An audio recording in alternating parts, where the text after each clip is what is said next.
So, good afternoon, everybody. So, I want to start this study that I was really challenged to do by a good friend of mine out of Tennessee named Jeremy. But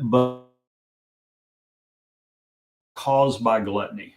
Okay. Now, I frame it that way because so many people tell me that their obesity is caused by something else, and so I respect that, but this is about the obesity that's caused by gluttony, and I titled it "Don't Be Embarrassed, but Is That Your Gluttony Showing?" And I said it a little bit tongue in cheek, but at the end of the day, it's really a serious matter. I mean, it is. So many people just deny this. I mean, I live in the Southeast with my wife Angie and I, who my partner in Rethink Dieting. We live in the Southeast, and in churches in the Southeast predominantly, and I think this is the case in a lot of places. If you were in leadership and you were to walk into the church and you had the scent of alcohol on your breath, and you were in church leadership, in most churches there would be some sort of intervention. You'd be asked to step out of leadership, go into some sort of program, and it would be taken very seriously.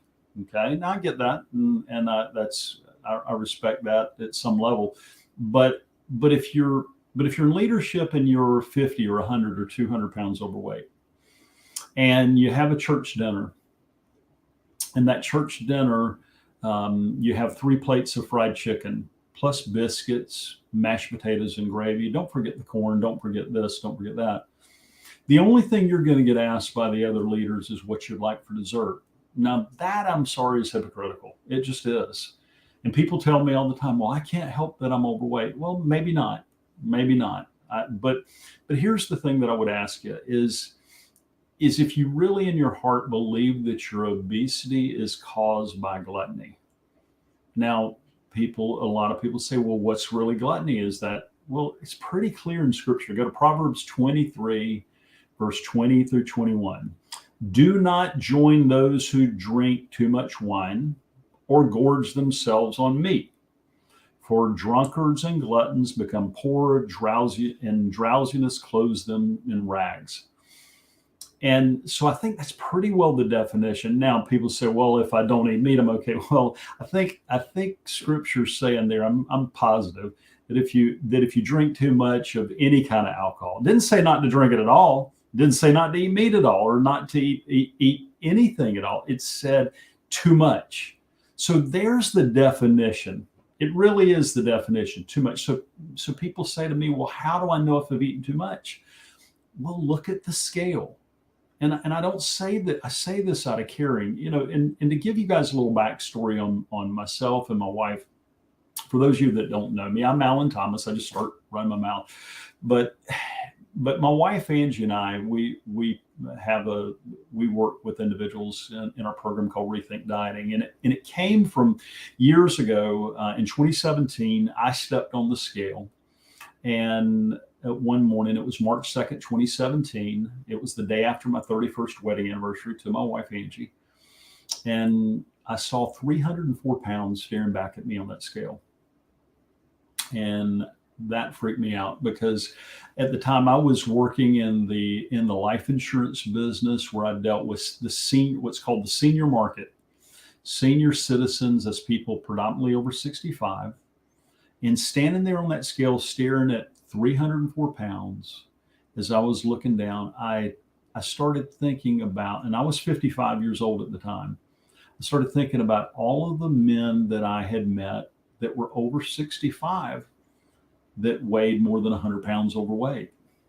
And after having been in thousands of houses, met with thousands of family, literally, I couldn't remember one man who was over 65 that had more than 100 pounds of weight to lose, that they were that much overweight. And people say, well, and now since then I've met a few, but it's very few. And the reason it's so few is because they're dead. They're not here. They don't make it. Now, ladies tend to live a lot longer, but with all kind of medical conditions. But at the end of the day, it got my attention. It got my attention for a couple of reasons. Number one, I knew that my wife was going to call me her first husband. Now, she wasn't shopping around. Hopefully, we've been married now 37 years, but at the time, I realized that if I didn't do something about it, my kids would be calling another guy dad because I'd be dead because I couldn't put down the fork. And my obesity was caused by gluttony.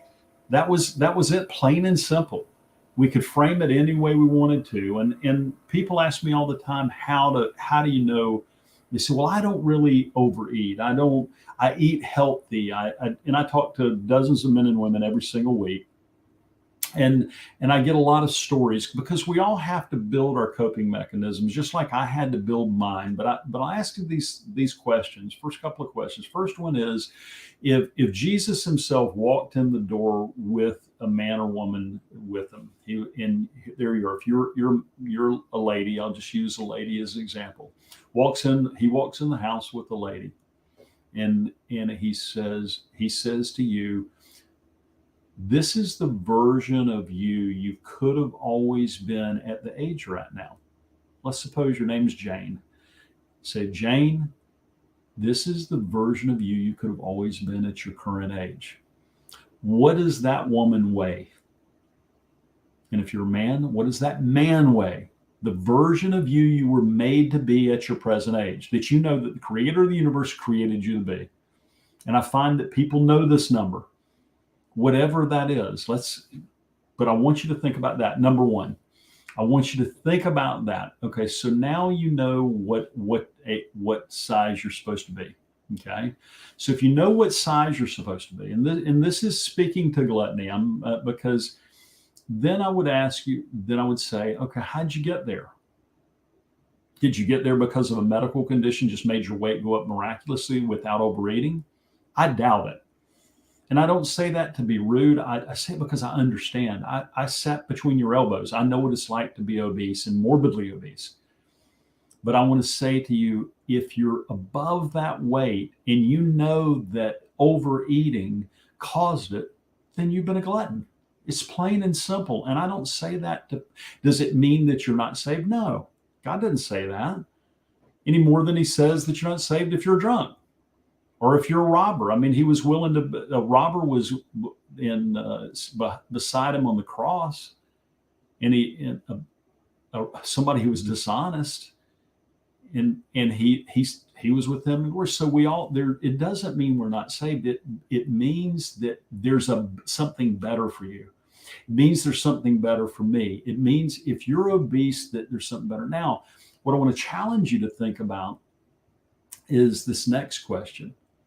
Could you really do something about it? If your loved ones had their lives on the line, if you and they were taken hostage, and I've used this over and over and over again, and it's amazing how people know what to do. But let's suppose you get a call and your loved ones have been taken hostage, and the only way you get them back is to lose 1 pound a week until you reach the weight that you were created to be at your age. 1 pound a week, that's all. But you got to lose it. If you don't lose it, you got to do it healthy. You can't do crazy. You can't do anything that your doctor would argue about. Oh, by the way, you can't even ask anybody what to do. You've got to do what you know to do in your heart, what you already know. And I'll guarantee you that you can save your loved one's life. I'll guarantee it. I'll never forget a client of ours, Sean, who's down about 170 pounds. He'd never been on a diet in his life. And I asked him that question, could he save his wife and 2 daughters? And he said, yes. And I said, how would you do it? And he said, and he thought for a minute, he said, I guess I'd eat less. That's where he started. He didn't even know what to do, but he figured it out. Because it's never the diet, it's always the decision. Any more than drinking or not drinking is about, are you drinking the right kind of wine to be a drunk? Or are you drinking the right kind of bourbon? I mean, I don't know. That's not a particular challenge for me. But gluttony is a challenge not just for the individual, it's a challenge for everybody around them. Because the believer and the non-believer they're judging us. They are. Especially if you're in leadership, they're judging you. They're looking at you and they're making judgments. If you're 100 pounds overweight, over what the weight that you know you're created to weigh is, people are judging you. There's no way around it. I'm sorry. It isn't. We can pretend like it's not real. We can go into Target and see where the mannequins are bigger to make us feel better. A friend of mine sent some picture of Target mannequins, how they're made to be in these obese sizes because they're trying to appeal to people. But it's really not. It's really not the issue. The issue is, are you sick and tired of the obesity and ready to walk in the light that you've been given? If you know that you're not the weight that you should be, and you know that, and you already know what to do, then do it. I mean, but here's what it amounts to, and this, as I go through this study over the next 30 days, it's really about surrender. All of this is about surrender. Ultimately, it is. I mean, when if you think about, if you're a Christian and you think about, coming to the saving grace of Christ, you have to surrender. You have to surrender your way of doing things. You do. Gluttony, you have to surrender. You can't have your extra bites. I don't believe there is bad food personally. I think Christ declared all food good. He says that in Scripture, but he didn't say eat it all at once. And we think that overeating is not a big deal. It is a big deal, but because it steals life from us. It does. It takes years off of us. Everybody knows it. I mean, this is not news. Go look this stuff up. I mean, the best estimate that I can get, and I've searched and searched, but it's that a pound is valued at about a month's worth of life on average. I've read a ton of articles on how much obesity costs people. And there's no definitive number, but it's about a pound a month of life. Could you imagine if we valued the lives of people who were struggling with gluttony that causes obesity, with the same kind of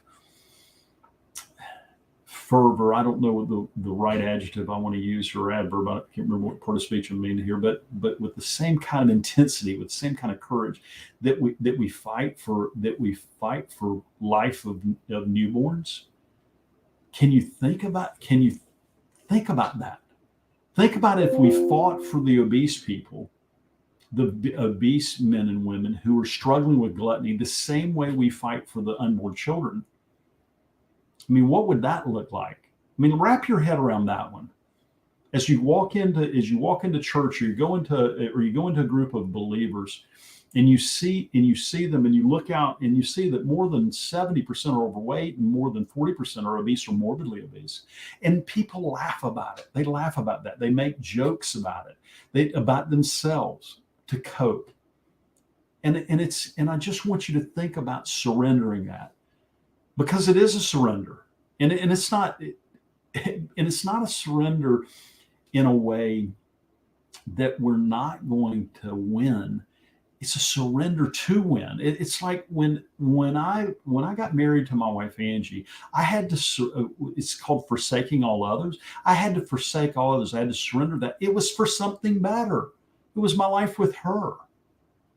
I mean, surrender is where victory is won. That's where any success is.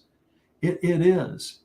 And the enemy wants you to think about what you're going to miss out on. I'll just tell you, it's so funny. I remember when Dan Willis and Robbie McAllister came and shared the gospel with me in February of 1991. And I was like low hanging fruit. And I was just like, they were sharing it with me. I remember this thought running through my mind. Now, keep in mind, I probably had a beer every once a month, twice a month. But all I could think of was, oh my God, I'm going to have to give up my Coors Light. Well, guess what? I still have a Coors Light occasionally. I actually like Corona better, it's that thought, excuse me. It's that thought of what we're going to lose, not what we'll gain. And it's the same with gluttony and the same with obesity. We think about what we're going to lose. Oh my gosh, I'm going to have to give up my this or that. No, you won't. You just have to give up eating too much of it. I mean, it's like clients of ours, they'll come to us when they figure it out. And it's so funny. I always use Chris McWilliams, dear guy who's went through our program. I can't remember how much he lost, 40, 50 pounds, whatever he lost. But I remember he came into a coaching call, and he said, "You know what I had for breakfast this morning, Alan?"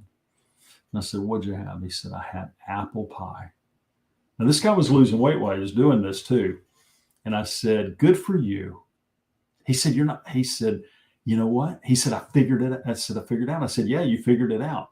You can have some things along the way." And I'm not saying whether apple pie is good or apple pie is bad. Have broccoli, have apple pie, whatever. But if you're eating the whole pie, then you're a glutton. You may not eat the whole pie, but if you're eating enough to where it's causing you to gain weight, then you're probably a glutton. You probably are. And I don't say this with condemnation. I mean, it's just the truth. Gluttony, the result of gluttony is obesity. It just is. If now people will say, "Well, I'm obese because of medical." Maybe you are, and if you are, and it's a condition that's caused by obesity that has nothing to do with excess eating, then I stand corrected. But if you're obese due to gluttony, due to excess eating, then it's gluttony. It's just plain and simple. This is not complicated stuff, folks, any more than when it says in Scripture, "Do not join those who drink too much wine, for drunkards." God defines it in Proverbs. I believe that's Solomon that was writing that. They define it. It's not complicated. Don't make it complicated, but you do have to face it.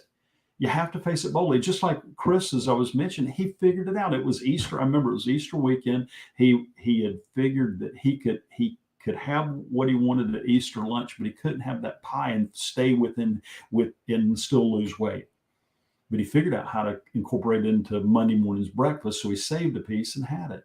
Good for him. I cheered for him. One of our clients came to call the other night. This was a week ago. Had pizza. And I was like, "Good for you. You figured out." He dropped 2 or 3 pounds that week. I said, "Good for you." Now, I'm not saying whether pizza is better than broccoli. Who cares? He figured out a way to eat it and still lose weight. He wasn't being a glutton. He was figuring it out. So I want to challenge you to surrender. I mean, I really do challenge you. And I love the page over at Surrender, a word I've used in journal keeping for over 35 years, Alice Akers. Yep, Miss Peggy Jo. That's right. Surrendering is victory. That's where the victories are. And it's so funny. The enemy wants us to believe that surrendering is sacrifice. Surrendering is losing. Surrendering. No. Surrendering is how you win. It goes, those who will be last will be first. It makes no sense. It's counterintuitive. That's why God always works. It's counterintuitive. It's not going to be the way man thinks it is. So if you surrender the excess food, you get life that you wouldn't have had otherwise. And I'm not talking about just longevity. I'm not talking about your health. You'll get those, I'm sure, very likely, but you're going to get a lot more than that. I mean, it's so funny how clients of ours come to us and talk about all the things that don't relate to weight as they lose weight. I think about Sean, amazing client who's dropped more than, like I said, 170, 100. I talked about him earlier. He won an international sales award, and he's not even in the sales department of his company. His company's got like 30,000 employees. But it had to do with his weight loss journey. There is victory on the other side of your surrender. That's what turning the gluttony around is surrendering. It is surrender. And the enemy wants you to think that surrender is loss. It's not. Surrender is winning. Just like when I forsake all others, I have a better marriage. When I surrendered to raising my children, oh my gosh, that was a hard one. I mean, I think about our 4 amazing kids. We sent our daughter off back to the University of Florida, and our son who just moved to California as an attorney and all. But during those years of raising them, we were surrendered to the process. I remember Gary Ezzo, who's an internationally known child.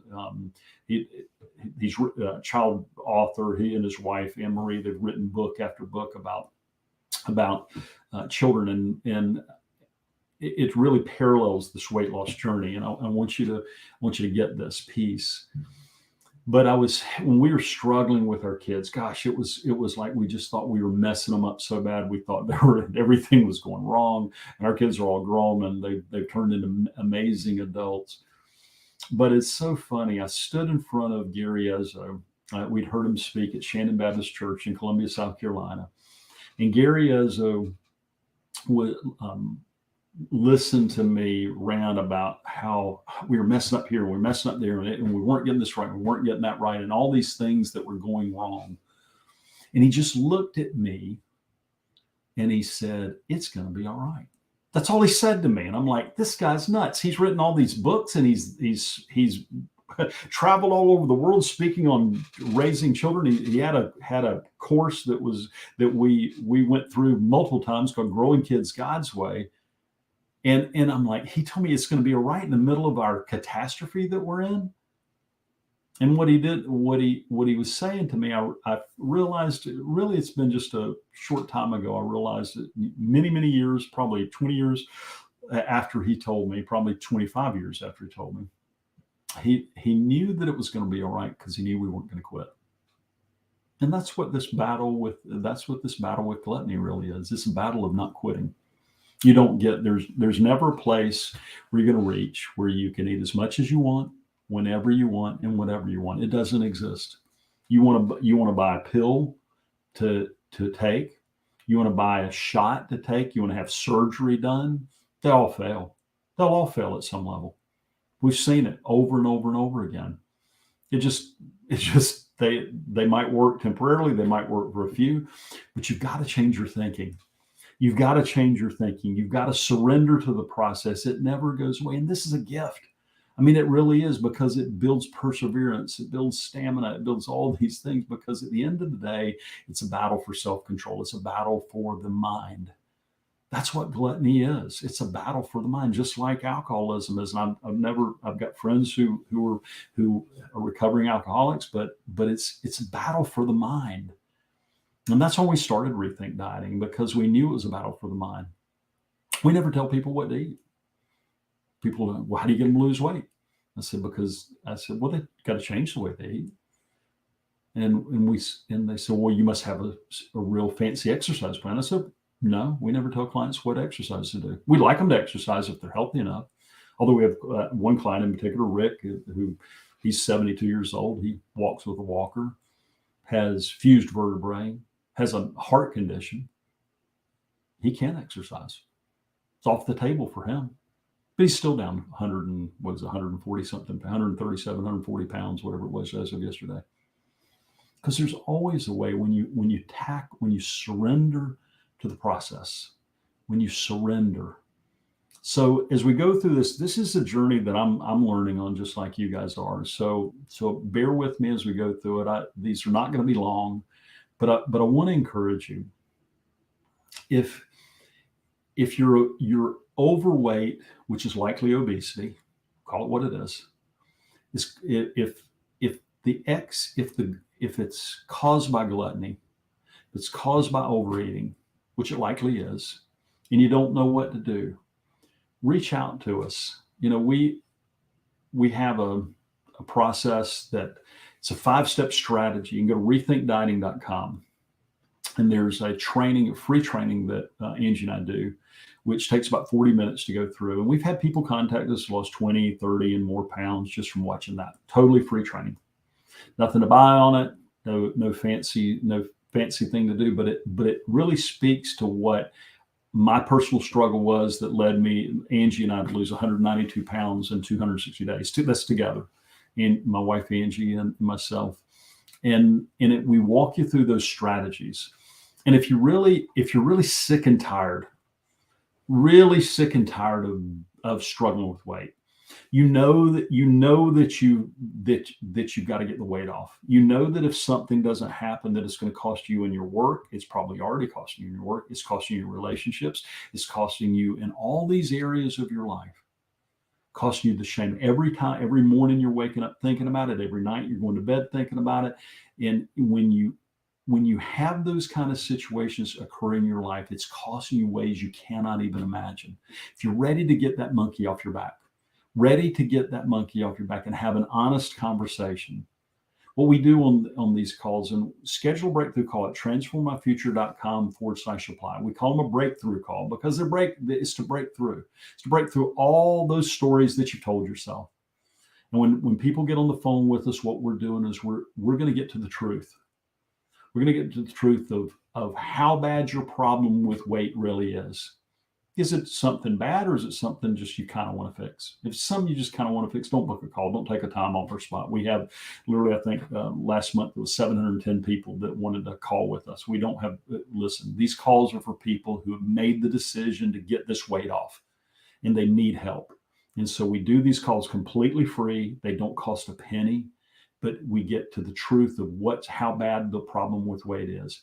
Second thing we do is, how committed are you to solve it? Again, is it something you just kind of want to do? Is it something you want to do one day? Do you want to do it under your terms where you get to eat as much as you want, whenever you want, and whatever you want? If that's the case, don't book a call. No reason to. But if you're sick and tired of being sick and tired, and you know that if you don't fix this problem, it's going to cost you in ways that are beyond belief, then book a call, and then we'll see if we can help. And so book that call, transformmyfuture.com/apply. But we're going to do 30 of these studies. In this first one, it's really to help you figure out, are you obese caused by gluttony? Simple question. And if the answer is yes, stay tuned. We're going to go through a lot more of these, and go check out our training. Again, rethinkdieting.com. And if you want to have an honest conversation about your struggle with weight, go to transformmyfuture.com/apply. And God bless you guys. And here's the other thing, be hopeful. I mean, my goodness, if I could do this, anybody can do it. I was the worst failure of all. You don't know anybody that's failed at as many times as I failed at losing weight. You have no clue how many times I failed. I want you to be encouraged. It is 100% possible to get your weight off. It is. It's possible. There's always a way. So book that call if you want to have that conversation. You guys have a great day, and we'll talk to you next time. God bless.